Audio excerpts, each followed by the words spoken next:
Akhil Bharatiya Congress committee के और हमारे प्रदेश अध्यक्ष गोविंद सिंह डोटासरा जी के आदेश पर हमने अरावली बचाओ देश बचाओ के लिए ये हमने 3 किलोमीटर की पदयात्रा निकाली।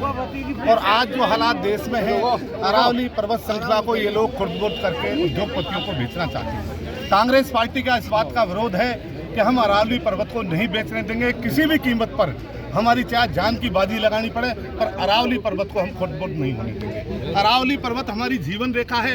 अरावली पर्वत से हमको पानी मिलता है, स्वच्छ हवाएं मिलती है और अरावली पर्वत से प्रदूषण रोकता है। आज जो हालात है इस देश में कि उद्योगपतियों के इशारे पर ये प्रोजेक्ट तैयार करते हैं, उनके आधार पर ये लोग चल रहे हैं, तो हम ऐसा इस देश में नहीं।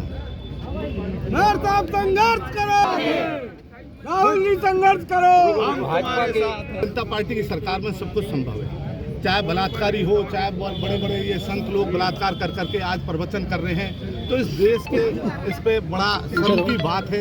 ऐसे भाजपा सरकार बेटी और एक तरफ बलात्कारियों को मतलब जमानत दिला रही है, पनाह दे रही है, और वो लोग संसद में बैठे, इससे ज्यादा दुर्भाग्य की बात क्या है? हाथ पीछे रखो, पीछे। मैडम, आपका क्या कहना है?